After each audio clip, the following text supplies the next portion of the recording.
앞 시간까지 부정사의 의미상 주어를 공부했죠. 이번 시간에는 바로 동명사의 의미상 주어를 살펴보도록 하겠습니다. 기본적인 예문부터 보도록 하죠. 나는 담배 피우는 걸 싫어한다. 쌤 개인적으로 정말 싫어합니다. 가급적이면 주변 사람들을 위해서라도 본인도 마찬가지고 피우신다면 좀 끊으시길 바랍니다. 네. 나는 싫어한다. 담배 피우는 걸. 기본적인 삼형식 문장입니다. 영어로 한다면 나는 싫어한다. 담배 피우는 걸. I dislike smoking. 됐습니까? 자, 이때 dislike라고 하는 건 본동사고요. smoking이라고 하는 건 동사가 바로 동명사로 바뀐 거죠. 동작 개념이 두 개 나옵니다. 먼저 내가 싫어하는 거죠. 담배 피는 것도 내가 담배 피는 걸 싫어한다는 얘기입니다. 지금처럼 의미상 조랑 본조랑 같으면 써주지 않는다고 앞에 부정사 공부했던 거랑 똑같습니다. 자, 이번엔 나는 싫어하는데 내가 담배 피는 게 아니라 그 남자가 담배 피우는 게 싫어 라고 하는 걸 한번 알아보도록 하죠. 나는 싫어합니다. 뭐를? 자, 이렇게 그냥 스모킹만 쓰면 윗문장과 똑같죠. 자, 주격 he 쓰면 됩니까? 안 된다고 했죠? 기본적으로 his, 수유격이 원칙이라고 했습니다. 왜요? 스모킹이라고 하는 동명사는 동사가 명사가 된 것이기 때문에 담배 피다가 아니라 담배 피움, 조금 더 자연스럽게 하면 흡연이라고 할까요? 그럼 뭐야? 나는 그의 흡연이 싫어요. 이렇게 되지 않습니까? 우리말 똑같죠? 소유격이 원칙입니다. 하지만 오늘날 구어체는 목적격을 쓴 경우도 많이 있습니다. I dislike his smoking or I dislike him smoking. 이렇게 말이죠. 자, 이게 옳은 문장이 되겠죠. 자, dislike라는 동사, smoking이라고 하는 동명사, 다 동작 개념이 포함되어 있습니다. 내가 싫어한다. 그가 담배 피는 걸. 됐습니까? 이때 기본적으로 스모킹 앞에 붙어 있는 힘이라든가 his, 이게 바로 동명사의 의미상 주어가 되는 거죠. 기본적으로는 소유격이 원칙이나 지금처럼 타동사 뒤 같은 경우는 목적격을 쓰는 경우도 많이 있습니다. 알아두시면 되겠죠.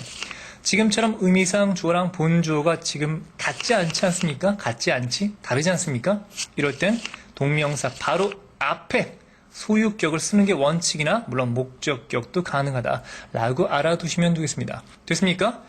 자, 잠깐 하나 보고 넘어갈 게 있는데요. 앞에 부정사 같은 경우는요, 이게 오형식 패턴이었지만 동명사는 그렇지 않습니다. 왜요? 그가 담배 피우는 것 이렇게 나누지 않고요, 이거를 하나로 묶어버립니다. 어떻게 말입니까? 아까 얘기했던 것처럼 이렇게 그의 담배 피움을 또는 그의 흡연을 이라고 해서 하나로 묶어버리니까 그냥 목적어가 되는 거죠. 안 나눠지고 그렇기 때문에 삼형식이 맞습니다. 됐습니까? 이게 동명사의 의미상 주어 끝입니다. 오잉? 앞에 부정사 같은 경우는요, 한 단계 더 있던 것 같은데 왜 이건 끝입니까? 간단하죠. 부정사라고 하는 건 의미상 주어가 바로 목적격이었죠. 다만 목적격은 전제 조건이 있었잖아요. 뭡니까? 바로 앞에 타동사가 있어야만 목적어가 나온다는 전제 조건이 있었죠. 따라서 타동사가 없다면 전치사가 필요한 경우가 하나 더 있었지만 동명사는 그렇지 않습니다. 소유격이라고 하는 건 그런 전제 조건이 없습니다. 그냥 소유격 쓰면 되죠. 따라서 동명사의 의미상 주어는 이게 끝입니다. 훨씬 더 간단하죠. 자, 이해가 되셨길 바라고요. 마무리 정리하도록 합니다. 자, 기본적으로 이제 준동사의 의미상 주어를 공부하고 있는데 준동사 속에 반드시 동사가 포함되어 있죠. 그 포함된 동사의 주체를 밝혀주는 게 바로 의미상 주어라고 했습니다. 기본적으로 준동사 바로 앞에 위치하며 문법적 주어가 아니기 때문에 주격을 쓰지 않는다. 그렇죠? 부정사는 목적격, 그 다음에 동명사는 소유격, 물론 목적격도 가능하다. 설명했었죠?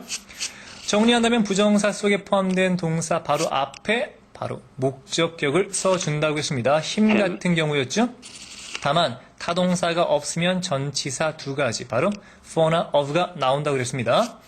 동명사 같은 경우는 동사 뒤에 ing인데 이 동사를 누가 하는가 바로 앞에 밝혀준다고 그랬습니다. 원칙은 소유격입니다. 그래서 his 같은 게 오겠죠. 물론 오늘날 구어체에서는 목적격도 많이 쓰고 있다라고 해서 정리해봤습니다. 됐습니까?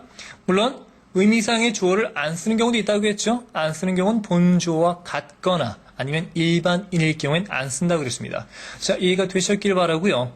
이쯤 되면 질문이 한 번쯤 나올 법한데요. 뭡니까? 선생님, 제가 알기로 준동사라고 하는 건요. 부정사, 동명사 말고 분사도 있는데 왜 분사는 안 합니까? 엄밀히 말씀드리면 분사 이미 했습니다. 오잉? 언제 했습니까? 쌤이 앞에 올려놓은 무료 샘플 강의 속에 분사의 개념, 본질적 개념 기억나십니까? 반드시 시청하셨어야 됩니다. 그 강의에 다 나와 있습니다. 혹시나 안 보셨거나 아니면 긴가민가하신 분들을 위해서 바로 다음 페이지에서 그것도 자세히 설명드리겠습니다. 분사의 의미상 조는 이런 것들과는 좀 다릅니다. 자, 어떤 개념인가 바로 다음으로 넘어갑니다.